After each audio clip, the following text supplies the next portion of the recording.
We're gonna work in the garden today. It's a beautiful day. Hopefully plant some tomatoes, or at least build the trellis system for the tomatoes. I got this bucket.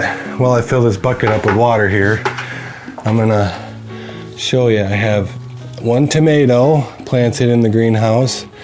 That is a gold nugget heirloom tomato. That is a golden egg summer squash that popped up. It direct seeded that. And then I got some Yosemite onions. These are from the tray that I screwed up, but I still got 50 or so onions. Does get quite hot in here, but I'm hoping they grow. I've never tried to grow onions hot. I've always grown them cold in the early spring. So we'll see how they do. I don't really know. I'm just trying to keep them wet there. I got some more of those onions. There's about 25 and 25. And then I did do one jalapeno pepper over here, which has a flower on it already. So that's kind of cool. That was one of these ones from the soil block, which a couple of them have flowers too, but that was really easy to plant. I just pop it right in the ground. But I'm gonna water these. They're getting kind of dry. And we got these marigolds that are overgrowing their trays. I have some more onions back there in a little tray. In here I have some dill. Never grown dill, so I think that I'm gonna just kind of grow it just for the heck of it. I didn't give it a lot of attention. I'm gonna transplant it and see what happens, but I think I might just buy some dill from my sister's greenhouse, Jocelyn. She just opened. And then what I'm doing is these are pretty dry here, but it's nice because I can just fill up this tub, so there's a good ½ inch of water, and then they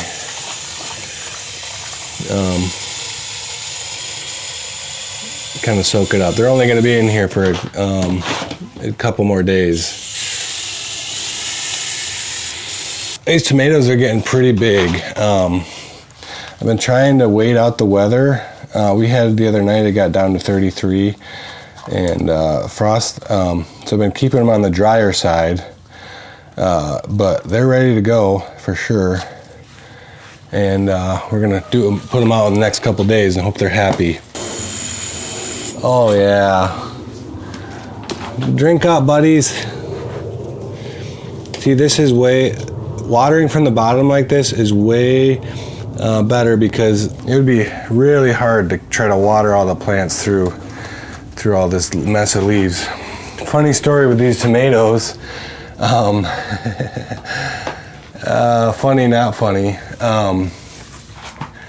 Only some of them, like this one is tagged. I did 6 varieties of tomatoes. I had them separated. When I transplanted them, I had 3 tubs. I had them separated, 12 each variety. And I only had 1 tag in for 12 plants. But they were separated and I knew where they were. And some of them looked like they were getting a little disease, so we went on a trip, and my sister watered them, and she was looking at them, and she noticed some of them were getting a disease. So she called me and told me, or whatever, can't remember the order of events, but anyway, she ended up separating them. She thought they were in groups of 3 by variety, so she kept them all. She gave them more space and kept them in groups of 3 by variety, but they were kind of all over my grow room and on the floor and on the racks and on the table.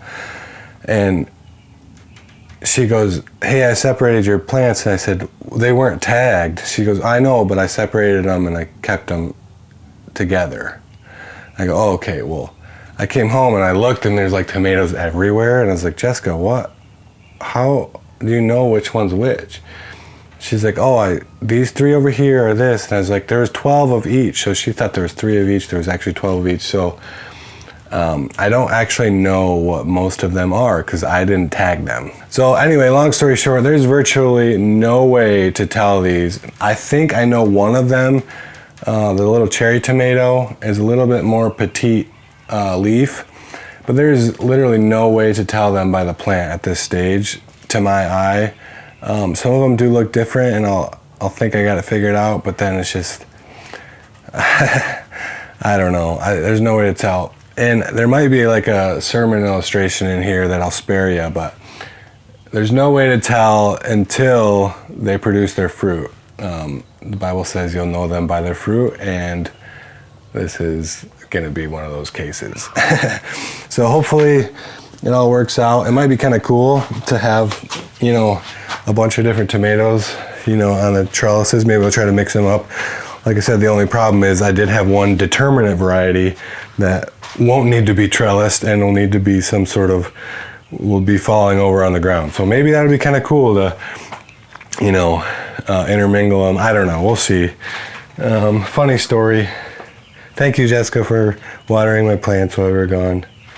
I did have this open area here, and I thought about moving some of my houseplants out here for a while and letting them grow. I just up-potted this palm, so hopefully that doesn't die out here from being too hot in the transplant shock. But over here, we're gonna do some new trellising this year. It's actually not new to us. We did it the first year, and then next few years I tried a few different things. Last year I tried trellising on this cattle panel. It was hose clamped to these T-posts, and I was like, oh, that's way easier. The trellis is already in place. I'll just tie it to the tomatoes as they grow up. Well, I didn't really like that. So we're gonna go back to the string and tomato clips. We're gonna move beds over here because I kind of want to see the tomatoes when I walk in. Last year I put them over here because it was more of like a wall. I didn't want to walk in and face a wall, but also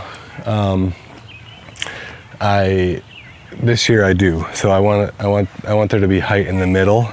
And then over here, we're gonna put some of the peppers that need a little bit less maintenance, less water, farther away from the hose. So we're gonna do this trellis system by utilizing this. I have this 24-foot extension ladder, and it's a wooden ladder. And I got it for free from my grandpa. And that's the only part I don't like about it is it's a perfectly good ladder. I'm kind of ruining it to make a trellis. But also, I got it, I put it in my barn, and I was thinking, I have another ladder, extension ladder, that's a lot lighter than this one. I'm never gonna use this one over that one. He got rid of it for a reason. It's super heavy. I don't know how much the thing weighs. I don't know. It's really heavy. It's the wood 24-foot ladder. So now they have fiberglass and aluminum. Mine's aluminum. So I could try to find someone who wanted it, but it's like this thing where I already have it, so I'm gonna use it for something. And he didn't want it, he gave it to me, I guess, so that's what I'm gonna use it for. So these are 20-foot beds. I'm gonna split that ladder in half and put it in the center. And then on the ends, I'm gonna have flowers or the bush tomatoes. So the trellising tomatoes will be in the middle and the bush tomatoes on the ends, if I know which ones are bush tomatoes, which I think I have a couple of them. But we're gonna get that going.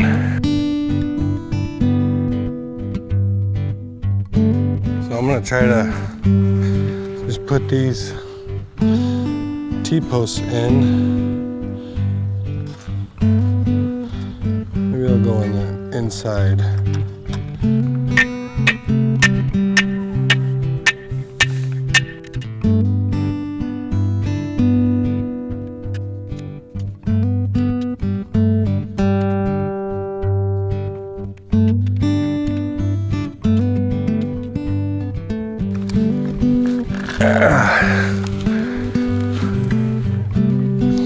Man,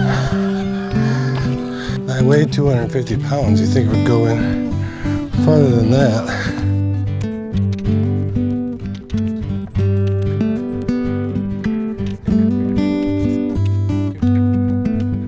That one was hard because it was hooking right there, and the hammer one that keeps slipping off.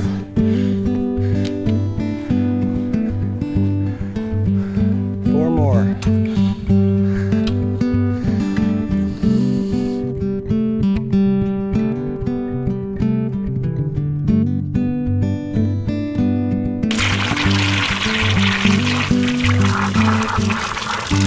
Man, that was harder than I thought it would be, pounding those in with a sledgehammer. I've done a few of them before, but not quite that high over my head. Maybe the next couple years I'll have to get a T-post driver. That should work. That was that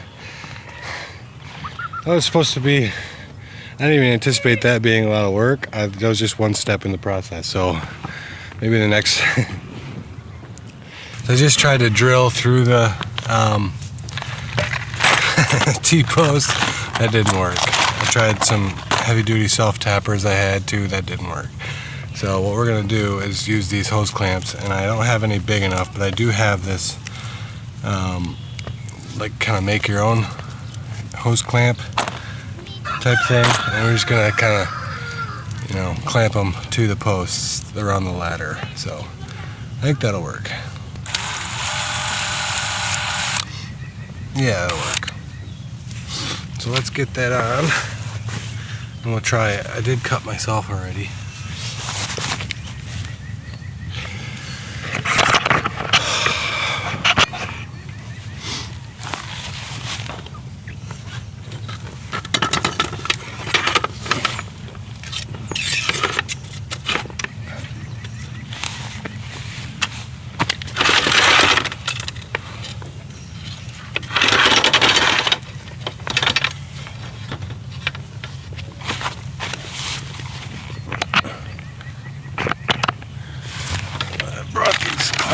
Over here.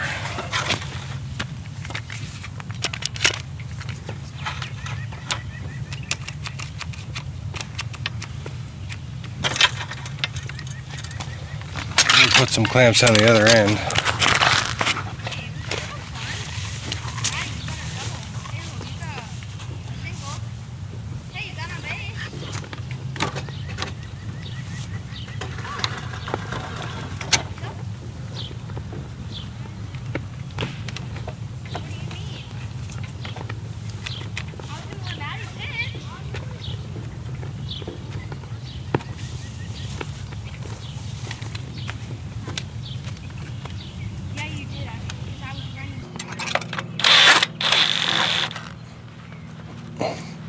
I think that'll work.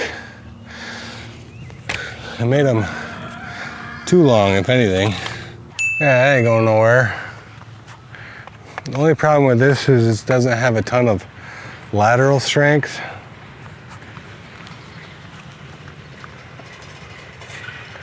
I might have to run a cross brace or something.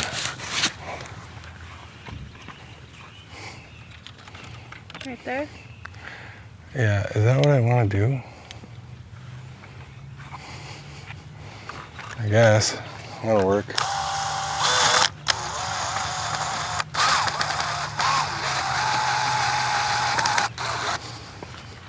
You want to go up more, or? That's good. Okay. It's just kind of digging into the wood. I don't think it's going anywhere. It's just like a friction. Like it's just like a, but we'll see. It's got these little teeth on the outside of the T-post that it's digging into the wood, I see. So I don't think it's going anywhere.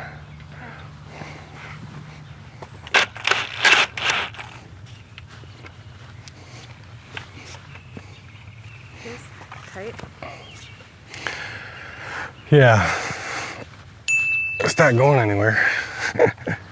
All right, now we got one more.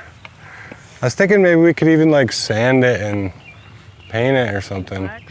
Paint it black. Paint it black. We always paint it black.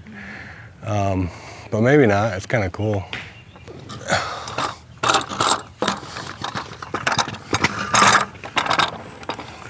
I'm just kind of going to the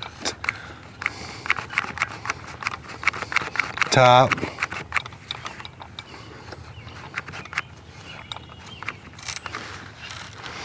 Yeah, I can feel those, I can hear those clamps even digging into the wood.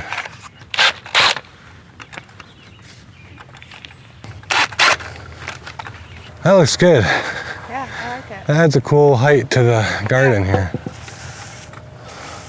It almost looks like a pergola, you know? Yeah, it's cool. I like it. That's really cool. That'd So, be sweet when they're coming up. yeah, so this is the garden gate, which literally is a cut off piece of fence that's stapled on that I'm gonna do something with someday. But you'll walk in and then you'll have some height on the garden. Full of tomatoes, hopefully. We'll get some airflow right through there. We'll have some room on the edges to do some flowers or bush tomatoes. And then I was thinking, even if we did bush tomatoes, because they're all mixed up, remember? Even if they're like on the ground and they kind of just trail along the ground, it don't matter, probably. And we'll put basil in here. That'll be really nice. Wow, that's cool. They're not going anywhere. Those posts are in the, I was thinking I need to add like a cross brace or something. And if I were to build it out of wood and made like a pergola style trellis, it probably would have been $100. Oh, yeah. And just in lumber. Not bad. Yeah, just in 4x4s or whatever, or more, 150 bucks. Okay, do you want to plant some tomatoes? Yeah. Or no? Well, yeah. That sounded skeptical. I might go make lunch first. Okay. All right, I'm gonna clean up my tools and then we're gonna plant some tomatoes. So this is like an 8-foot piece of string. I'm just gonna tie a loop, I think, in this side, just a knot, and then add a loop kind of thing. And then I'm just gonna, whatever that's called, around the ladder rung. Let's try it real quick.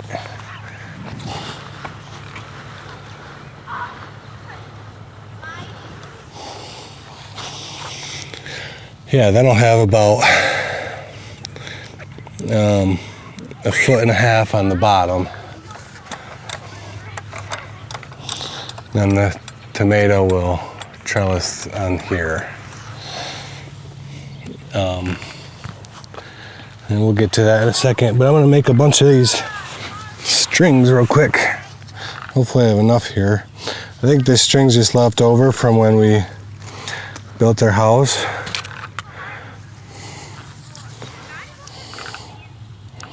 Something like that.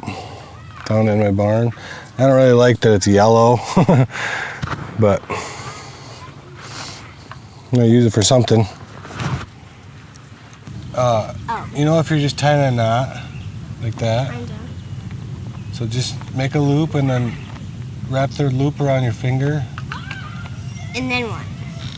It's okay if the loop's like a little bigger, it's easier. And then take your finger out and shove the loop through the new hole that you made. Does that make sense? Let me see. And then just pull it tight. So there's like a loop on the end of a string. Yeah, that'll work. All right, so I think this whole thing is San Marzano. I think those 8 are super sauce. And then the other one, These are both indeterminate? Or super sauce? they're both indeterminate, Okay. but I don't think I'm gonna do, so the San Marzano I'm gonna do pretty close together because Can you do one on each side, like a string on this side and a string on that side? I don't know. I think that's pretty close together. Okay. So my mic actually stopped working here, and what we did is we just kind of went down and planted the tomatoes. We dug a hole and put the tomato in the hole with a handful of that fertilizer, and we also buried the string in the bottom of the hole. So the string is kind of like underneath the tomato plant and buried in the dirt. So the string is anchored underneath the tomato plant, And we did run out of string for the trellis on the right there. We went ahead and planted the tomatoes anyway, and then I'll just tie the string, anchor it to like a stake, a garden stake or a tent stake or something like that when I get more string. And that's Teddy, our dog. You can see every once in a while. His name's Teddy Bear. He used to be brown like a teddy bear, and he's actually faded. His color has actually faded over the years. He's 11. He's a labradoodle, a mini labradoodle. He is awesome. He's my buddy. He's probably off camera waiting for me to throw the ball. I did dig these in with a shovel. I buried the root ball a little lower than the top of the dirt line, just because it's so windy where we're at, and I didn't want them to snap, and also they'll grow roots at the bottom of their stem. When I transplanted them the first time, I planted them at the bottom of the pot, so they've already kind of grown roots up their stem a little bit, and I'm not really worried about it.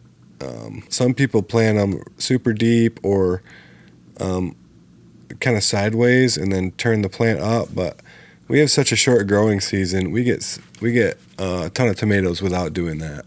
It might help in a longer growing season, make the plant a little bit more robust, but our plants are pretty close together anyway, so I'm out here watering and fertilizing every couple weeks so they don't compete for nutrients anyway. Pretty much everything we do a little bit more intense spacing, and these I'll probably try to single stem them up the string, at least while I can keep up with them, and I'll probably just let them go once they get 3 or 4 feet tall. That way they'll be off the ground, so the water won't be splashing up on the leaves, and it'll give room for the basil. Also, they'll have plenty of airflow. And I think my mic starts working again, so. Try not to water the leaves as much as I can, just going from plant to plant. But look how pretty this is. Get over here so you don't have to look at my shadow.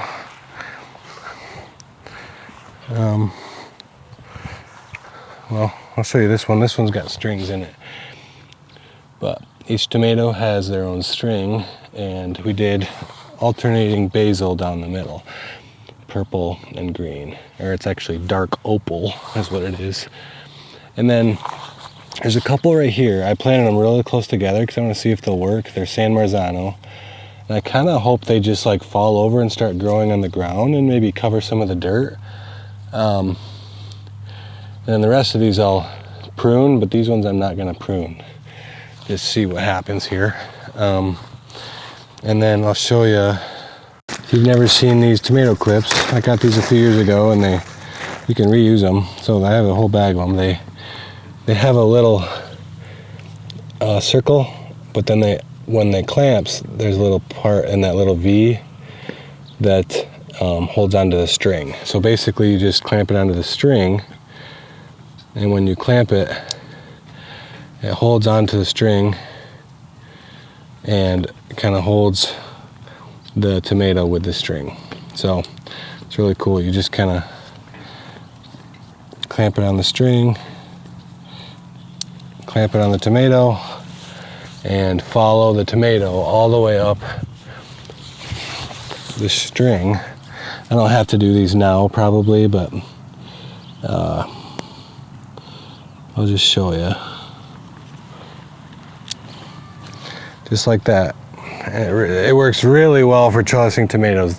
The tomato can move around a little bit and get stronger, and they'll follow it all the way up, hopefully, and beyond the ladder up there. So I'm really excited. This bed over here, we did the same thing, except these are an indeterminate tomato, but for us last year they didn't get quite as big. So I am going to string them up, but I did them a little bit closer together. This is super sauce. And then those are slicers over there on that side. So I ran out of string, and I will get more, and we'll do the same thing with the tomato clips. So I'm happy to say that the only things left to plant in the garden are these 2 beds, and we do have to clean them up and add some dirt. And the trellises, which we're going to do pole beans and cucumbers, direct seed, and the summer squash bunk. So 3 raised beds and the trellises, which are cucumbers and pole beans.